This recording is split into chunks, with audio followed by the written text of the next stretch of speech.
अब है तो खेल, लेकिन आपको उसके कारण कॉन्शियसनेस आता है कि हाँ भाई दूसरे के गुणों को देखना चाहिए।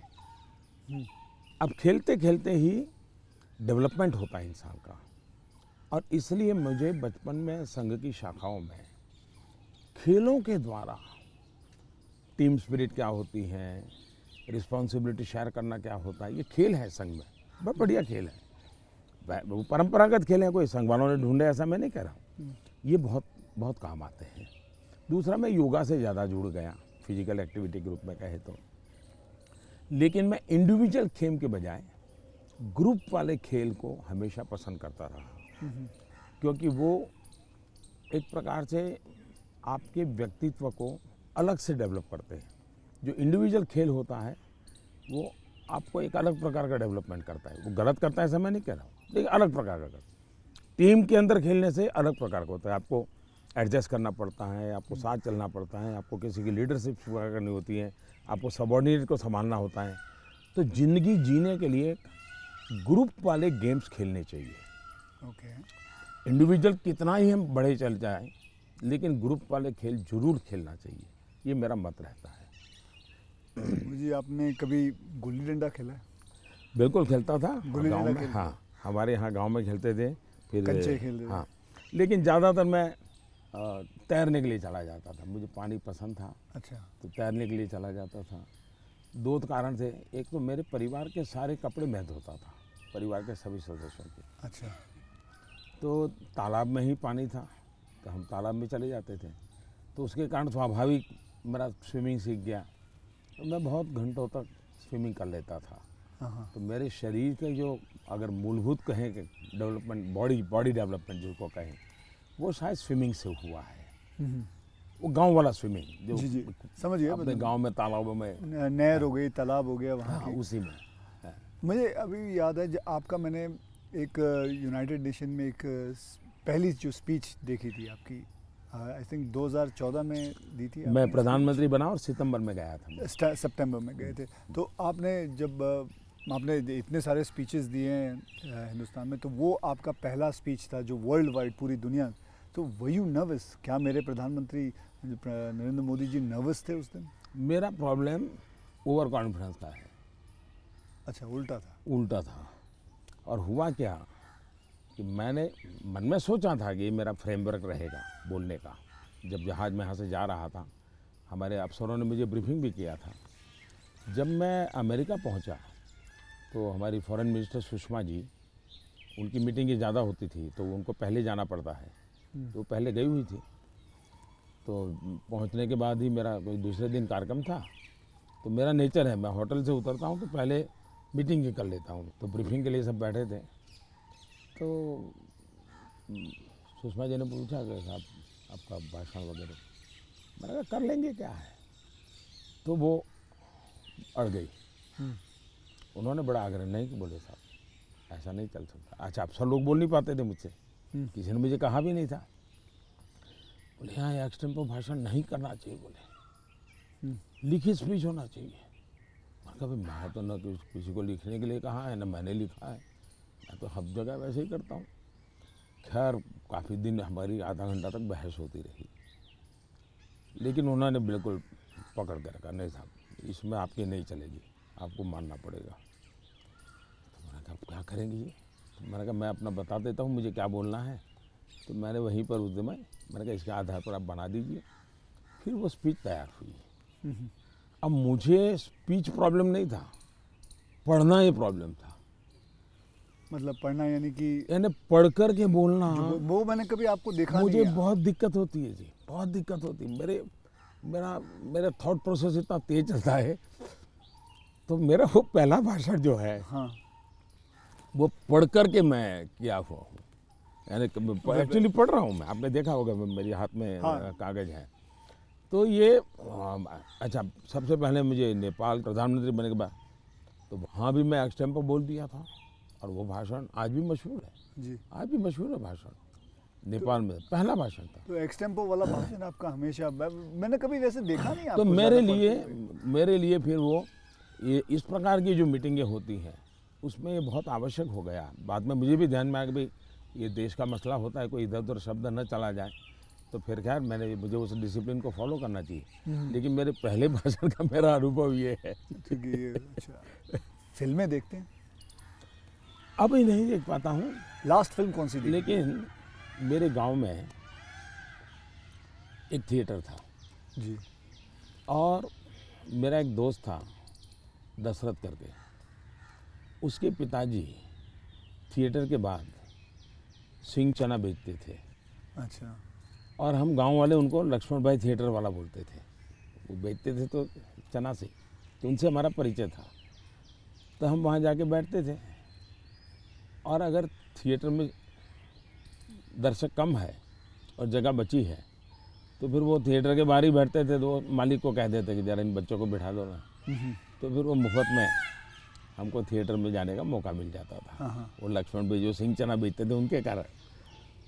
तो मैं और हमारा वो दोस्त है दशरथ, तो हम दोनों जाके बैठ के मूवी देखते थे। तो बचपन में मूवी देखने का यही एक हमारा तरीका था। बाद में तो ज़िंदगी ऐसी बन गई तो कोई मौका नहीं मिलता। लेकिन शायद एक अमिताभ बच्चन जी आए थे जब मैं सीएम था। अच्छा। तो उनका बड़ा आग्रह था एक पा फिल्म शायद, जी बिल्कुल। तो देखने के लिए उनके साथ में चला गया था। एक बार अनुपम जी खैर आए थे, उन्होंने टूरिज्म को लेकर के एक फिल्म बनाई थी। सीएम था मैं, टूरिज्म को लेकर के एक फिल्म बनाई थी, वेडनेसडे शायद। हाँ, वेडनेसडे। हाँ, तो वो मैं उनके साथ देखने चला गया था। तो ऐसा कुछ हुआ है, लेकिन वो भी ज़्यादा लेकिन अब पीएम बन के बिल्कुल नहीं, अब तो आपके वक्त भी नहीं मिलता होगा। बिल्कुल नहीं कर पाया। अब आपने बिल्कुल ज़रा नहीं सा कर भी पाया। क्या मैंने एक फिल्म बनाई थी, आपको मैंने हल्का सा कुछ बताया भी था पहले कि टॉयलेट एक प्रेम कथा पे फिल्म बनाई थी। और मैं खुद देख नहीं पाया, लेकिन मैंने लोगों को बहुत कहा हाँ वो कि देखो भाई सामाजिक जीवन पर कैसे फिल्में चल सकती है और बन सकती हैं। हाँ, वो कमर्शियल हिसाब हाँ, से मैंने पूरे हाँ, बनाए थे, हाँ, बल्कि गाने वाने वगैरह ये हाँ, माँ पिता सब कुछ उसमें रखा हुआ था। और नहीं, असली कथा पे मैसेजिंग, था। सोशल मैसेजिंग था, वो अच्छा था। हाँ, हाँ, तो लेकिन खैर वो तो मैंने रियल लाइफ में किया था, लेकिन आपने रियल लाइफ में करीबन 9 करोड़ से भी ज़्यादा टॉयलेट्स बनाए हैं। तो ये तो मतलब ये मतलब ऐसा कैसा हो गया जैसे कि आपने जैसे ही आप प्राइम मिनिस्टर बने तो सबसे पहले आपने स्वच्छता के ऊपर बात की, टॉयलेट्स के ऊपर बात की। तो आपको वो डर नहीं लगा कि आप पहली बार मतलब आप प्राइम मिनिस्टर बन रहे हैं और सबसे पहला मतलब द फर्स्ट फ्यू मुद्दा इसी पे रखा हुआ है, स्वच्छता पे रखा हुआ है? स्वच्छता आपके लिए बहुत मायने रखती है। मेरे जीवन में मैंने गांधी जी वगैरह जो पढ़ा है, और कुल मिला के मैं देखता हूँ कि हमारे देश में बीमारी, गरीबी, इन सब की चीज़ों के साथ हेल्थ बड़ा सबसे बड़ा विषय है।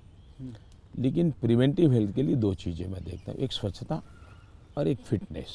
आप अपने शरीर को फिट रखिए, बनाइए, तो बाकी आर्थिक रूप से बोझ बनता नहीं है ज़िंदगी, उस प्रकार से जिए।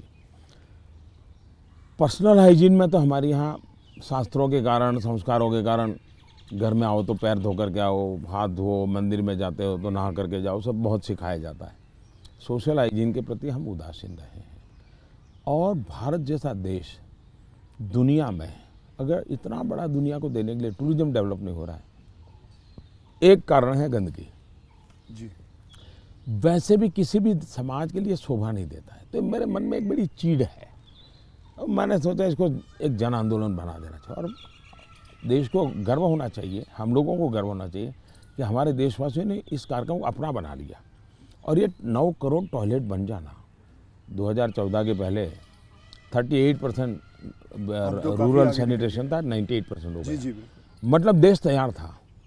और मुझे खुशी है कि देश ने किया है, मैं तो कौन होता हूँ करने वाला जी, देश ने चीज़ को उठा ली। आप एज अ प्राइम मिनिस्टर आप कभी चिल एकदम आराम करते हैं? मतलब कुछ आराम से बैठ के यूं बैठे हैं गार्डन में, सोच रहे हैं, बस ऐसे ही कुछ नहीं, चिल आउट के लिए मेरी एक आदत है, मुझे अब कर नहीं पाता हूँ, लेकिन मेरा बड़ा स्वभाव रहा है। एक तो मुझे सुबह 5 बजे चाय पीने की आदत है, बिना शक्कर।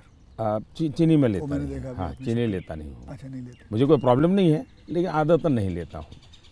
दूसरा, मुझे शाम को 6 बजे, दिन में किसी के साथ कटसी के लिए बैठ गया, थोड़ा ले लिया 2 घूंट, तो अलग बात है, चाय की आदत नहीं है। लेकिन शाम को 6 बजे मुझे चाय की आदत है, ऐसा लगता है मेरी बॉडी रिक्वायर कर रही है। लेकिन वो मुझे तब मज़ा आता है, मैं छत के नीचे नहीं हूँ, सीधा आसमान से मेरा संपर्क होना चाहिए, खुले में बैठा हूँ, अकेला बैठा हूँ और वहाँ आराम से चाय पीता हूँ, ये मुझे बहुत पसंद आता है। और वो जगह कौन सी है यहाँ? यहाँ भी मैं कर लेता हूँ और मेरे ऑफिस के उसमें भी कर लेता हूँ। अच्छा। लेकिन जो साउथ ब्लॉक का ऑफिस है वहाँ संभव नहीं है, ओके। वहाँ तो एकदम से वो बंद कमरा है। लेकिन ये मेरी पसंद की जगह काम है। दूसरा एक चीज़ मैंने बहुत की थी, और जो जैसा आपने कहा रिटायरमेंट के बाद क्या करोगे, तो उस काम को ज़्यादा करूँगा। पहले मैं रेगुलर करता था, मैं कभी दिवाली नहीं मनाता था जी। अच्छा। नहीं, मैं दिवाली में 4-5 दिन कहीं चला जाता था और 5 दिन के लिए मेरी जो रिक्वायरमेंट रहती थी, पानी वगैरह वो साथ ले लेता था, और वो भी मैं उठा के ले जाएगा उतना ही। और मैं पहले रिसर्च करके रखता था, कहीं जंगलों में कोई जहाँ इंसान न हो, लेकिन पीने के लिए शुद्ध पानी अवेलेबल हो, ऐसी जगह ढूंढता था और वहाँ जाके मैं रहता था। कभी पेड़ के नीचे, क्या कोई खंडहर कोई मिल गया तो उसमें पड़ा रहता था।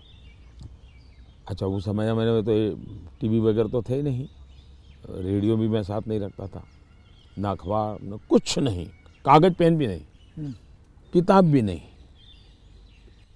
कुछ नहीं। कुछ नहीं। अच्छा। और 5 दिन मैं ऐसे ही अकेला रहता था, प्रकृति को देखना। एक प्रकार से मेरा वो कार्यक्रम का नाम था, मैं मुझसे मिलने जाता हूँ। ओके। मैं मुझसे मिलने जाता हूँ, ऐसा ही मेरा, वो मेरी ज़िंदगी में बहुत बड़ी ताकत देने वाली चीज़ है।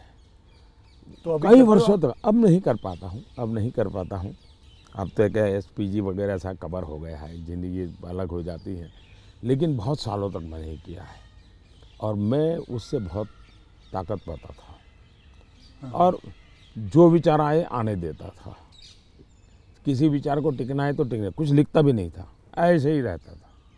तो यही मेरा एक तरीका रहता था। आपका और मेरे में कॉमन यही है कि आप चाय बेचते थे और मैं जी वेटर था। दोनों के आप और मेरे में ये भी है कि हम दोनों के कोई गॉडफादर नहीं थे, हम अपनी ज़िंदगी अपने टर्म्स और कंडीशंस पे बनाई है बस। तो ये रहा है बस। जब मैं चाय बेचता था, बहुत कुछ सीखने को मिला मुझे, बहुत लोगों से मिलने का मौका मिलता था, हर एक के स्वभाव को समझता था। बिना कारण जो चाय पीने वाला है गुस्सा करता था, डांट देता था, तो इन चीज़ों को सीखने में बहुत काम आया। लेकिन एक चीज़ मैंने बहुत मज़ेदार है मेरी ज़िंदगी की, मैं जब लोगों से हिंदी में बात करता हूँ तो बहुत सरप्राइज़ करते। मुझे हमारे सिकंदर बख्त साहब थे, बीजेपी के लीडर जी। वो मुझे हमेशा कह रहे हैं, यार मोदी तू इतनी बढ़िया हिंदी कैसे बोल लेता है, तू तो बोले गुज्जू है, ये तेरा मुरारजी, वो दोस्ताना है तो बहुत बढ़िया आयु के थे, बोले तेरा मुरारजी इतने साल तक यहाँ रहा लेकिन उसको हिंदी बोलना नहीं आता है, ऐसा मुझे।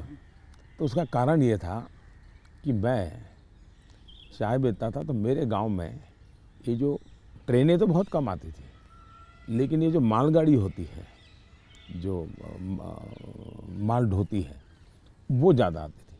और मुंबई में जो भैंसों का तबेले रहते हैं, उसके जो दूध बेचने वाले लोग हैं, वो क्या करते हैं, दूध जब भैंस देती है तब तक मुंबई में रखते हैं, बाद में वो गांव में आके छोड़ देते हैं। वो भैंसों को लाना ले जाना एक बड़ा कारोबार चलता था।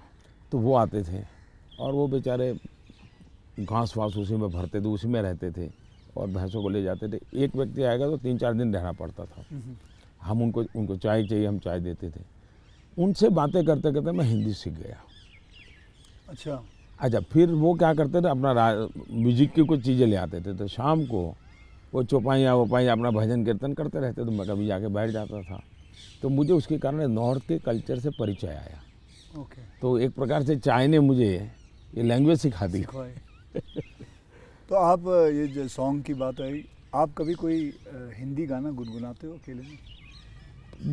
गुनगुनाना तो नहीं होता है, लेकिन मैं जब चाहता तो मेरे मन पे जो कुछ गीत है, ज्योति कलश छल के, या ये पवन वेग से उड़ने वाले घोड़े, ऐसे जो गीत थे बहुत पुराने, तो बहुत अच्छे लगते थे। आज के कोई गाने नहीं गुनगुनाते? आज तो पता ही नहीं मुझे, आज तो पता ही नहीं मुझे।